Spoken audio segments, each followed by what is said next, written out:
Welcome to History in the Shadow. I am your host, Shahu. Please subscribe and follow us. We work very hard to bring you these videos. If you enjoy our content, please like and share. Today, we explore the fascinating stories of the gods of Greece. The Greeks believed the world was round and flat, with its outer border formed by the great river ocean. The Mediterranean Sea lay at the center of this circle. Far to the north lived the Hyperboreans in a beautiful land where cold winds did not blow and snow never fell. These people were not obliged to work, and they had no enemies with whom to fight. Sickness and old age did not trouble them. Their lives were happy and tranquil. In the distant south were the Ethiopians, who were so good and happy that the gods often went to visit them. In the far-off west were the Fortunate Isles, or Islands of the Blessed, where everything was charming, and where a few people, beloved by the gods, lived forever without pain or sorrow. The Greeks thought there were many gods, most of whom lived above the clouds on top of Mount Olympus, a mountain in Thessaly. They had bodies like men and women, but they were larger, stronger, and usually handsomer than human beings.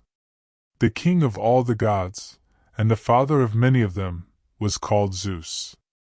The Latin name for this god is Jupiter. He was the ruler of the weather. At his command the clouds gathered, rain or snow fell, gentle winds blew, or storms roared. He darted lightning across the sky and hurled thunderbolts upon the world. He was also the god of justice, and sent his servants, the Furies, to punish men and women who did wrong. His wife was Hera, who in Latin is called Juno. She was very handsome and stately. Her eyes were large and dark, so that one poet called her ox-eyed. She was proud and quarrelsome and ready to harm those who made her angry. This couple had several children. One of them, Hephaestus, the Latin Vulcanus, is said by some to have been born lame. Others say that his father in a fit of anger threw him out of heaven. He fell for a long summer day, and when he reached the island of Lemnos he had little life remaining in him, and limped forever after. He was the blacksmith god, who built houses for the other gods and made the scepter of Zeus, the arrows used by Apollo and Artemis, and other wonderful things. He was good-natured and fond of fun, but not foolish. Volcanoes were called his earthly workshops. His wife was Aphrodite, the Latin Venus, the loveliest of all the goddesses, who was said to have been born from the foam of the sea. She was the ruler of love and beauty. Wherever she went soft and gentle breezes followed her, and flowers sprang up where her feet touched. She made some people happy, but for others she caused much grief and trouble. One day Zeus had a terrible headache. Hephaestus, with an axe, split open his father's aching head. The goddess Athena, the Latin Minerva, sprang out, full-grown and dressed in armor. She became the goddess of wisdom, and also took care of cities. She never married but lived alone in her house upon Mount Olympus. Phoebus, the Latin Apollo, was the god who ruled the sun. He loved music and poetry. Artemis, the Latin Diana, was his twin sister. She had charge of the moon and was the friend of the hunters. Hermes, the Latin Mercurius, whence our Mercury, was handsome and swift, the messenger of the gods. Under his care were merchants, travelers, and public speakers. He wore a low-crowned hat with wings, and wings grew from his ankles. In his hand, he carried a wand around which snakes twined. He was very cunning and full of tricks. Ares, the Latin Mars, was the god of war, finding pleasure in battle and death. Hestia, the Latin Vesta, was the sister of Zeus. She was the goddess of the fireside and watched over the homes of men. She never married, but Zeus gave her a seat in the center of his palace and sent her the sweetest morsels at every feast. On earth she was worshipped as the oldest and best of the gods. In her temple a sacred fire was kept forever burning, watched by unmarried women, who were called Vestal Virgins. These 10 gods formed the great council of Olympus.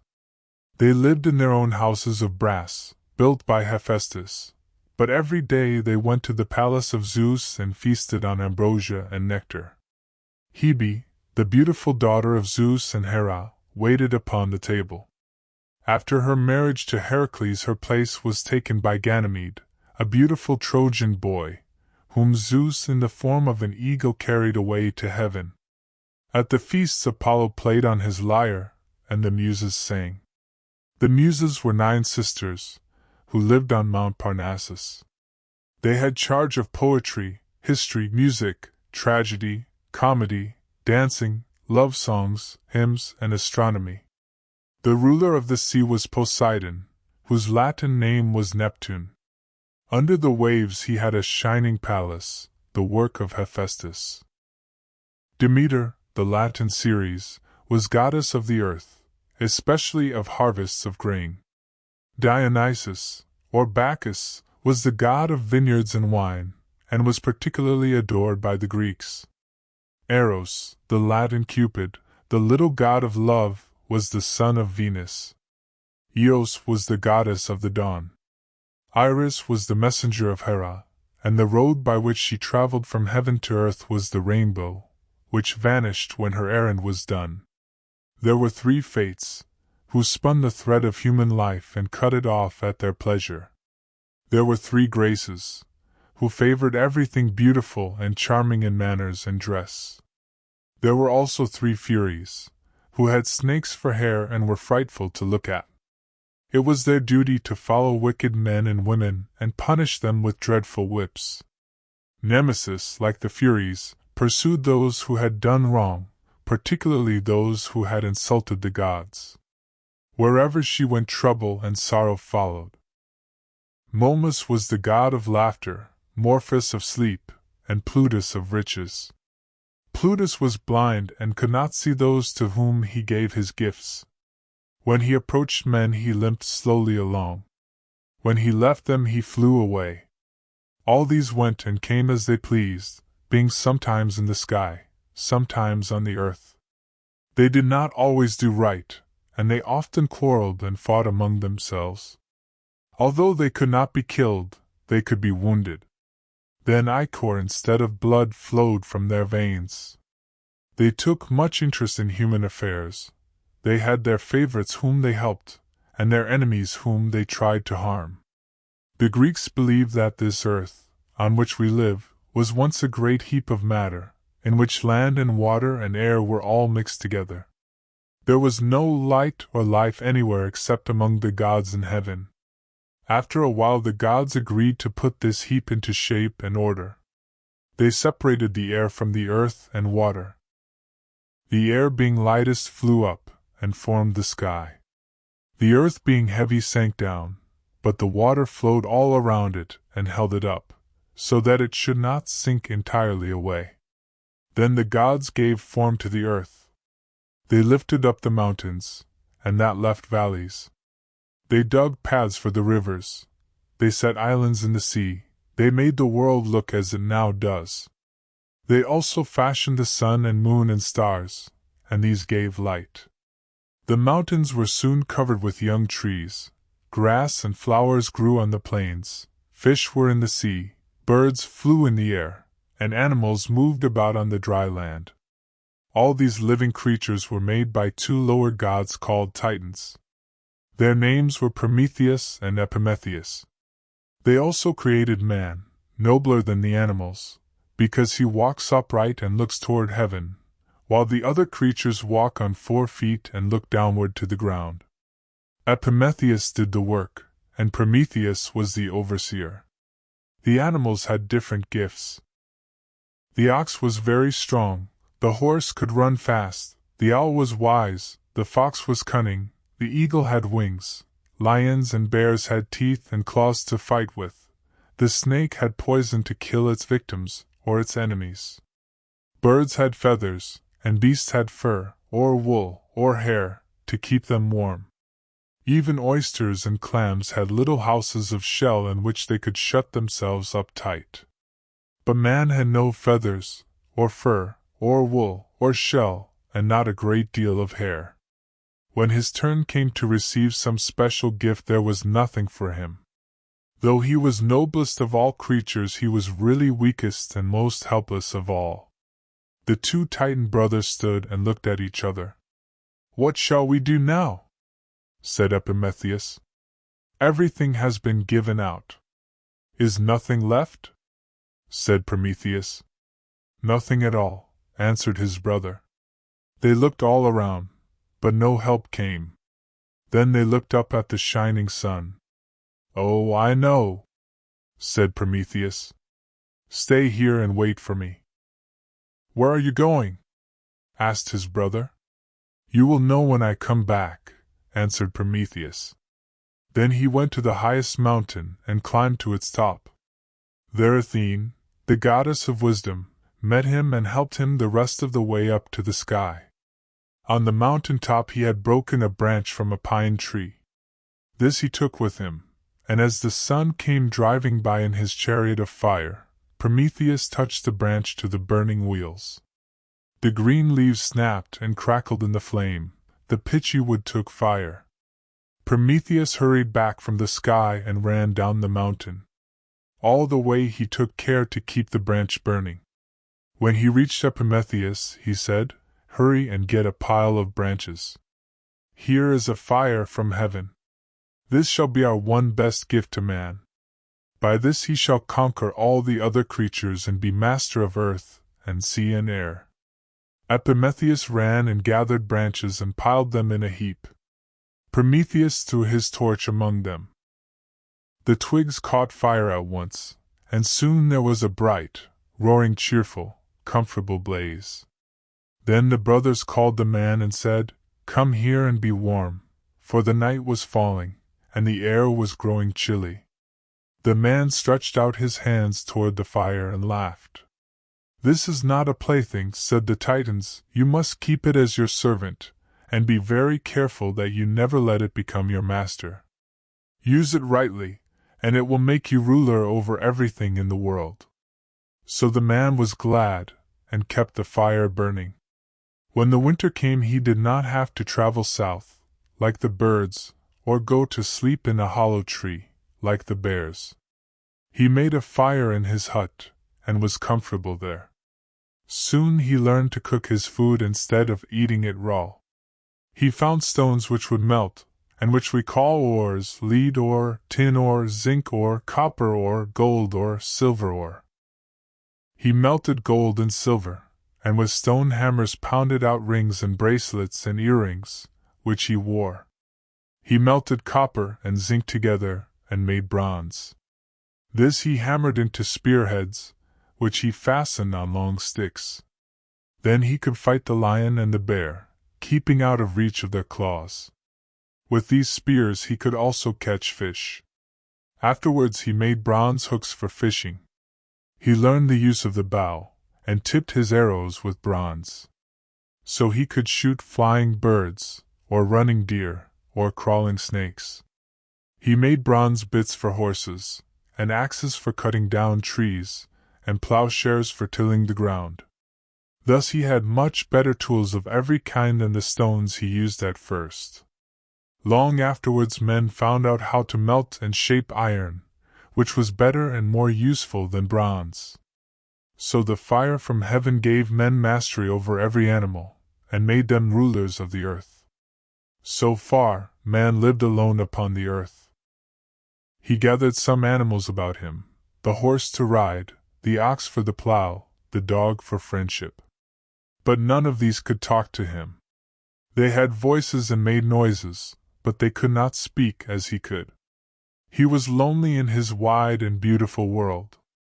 Zeus, the father of the gods, called his family together. "Look down to earth," he said. "Do you see that creature walking upright there?" They answered, "Yes, great father. We see him." "He is lonely," said Zeus. "Let us give him a companion. He is man." I will form a woman to be with him, and each of you shall give her something that shall be a part of her life." The gods and goddesses were pleased. Zeus created the woman, but she had yet no life. Aphrodite bent down and kissed her on cheeks and lips. A lovely flush appeared on her face. Her mouth became rosy and smiling. She had received the gift of beauty. Athena drew near, and gently laid her hand upon the woman's brow. "My gift is wisdom," she said. "This woman shall be wise to spin, to weave, to do all manner of household work, and to train up children in goodness." The shining god Apollo came up, and touched her lips and her fingers. "I give her the power of music," he declared. "She shall be able to sing sweet songs of love and home and hope and heaven. From reeds and strings she shall be able to draw pleasant sounds to cheer man when he is tired, and to comfort him when he is sad." Then Ares, the god of war, looked at her and said, "She will not be a fighter herself, but she shall be the cause of many wars. That is my gift. I have no other." Hephaestus, the blacksmith, limped up and said, "I will put iron in her blood. That will make her strong to bear trouble and endure hardship. Smaller and finer than man, she shall be more patient and steadfast than him." Eros brought for his gift a warm and tender heart. "She is lovely and shall be loving," he said. Last of all came Hermes, the swift-running god. His eyes twinkled as he touched her ears, her eyes and her nose. "My gift is curiosity. To see everything, to hear everything, and to know everything, that shall be her wish," he said. Then he touched her tongue, but did not say anything more. Zeus stretched forth his golden scepter, and laid it lightly upon her head. "Arise, woman!" he exclaimed. She arose and stood upon her feet. "The gods have given you their gifts," he declared. "Your name shall be Pandora, which means all gifts. Hermes," he called, "take this woman down to earth and give her to man, to be his companion for better and for worse, for sorrow and for joy. Take with you also this box, her wedding present, which must never be opened. Go, perform your duty." Hermes took Pandora by the hand, and soon they were on the earth. They entered the man's hut, and Hermes said, "This is your wife, sent to you by Zeus. Her name is Pandora. Here is your wedding present, this box which must never be opened. Farewell." The man was very happy with his new companion. She was beautiful, kind, gentle, and cheerful. He showed her his knives and hammers, axes and saws, his bow and spear, arrows and fishhooks, his plow and hoe, and everything that he had made of bronze. She told him how to make a distaff and spindle for spinning, and how to build a loom for weaving. She asked him to make hairpins for her hair, and needles to sew with, and knitting needles that she might knit stockings and caps. When the man went out to work, she stayed in the house.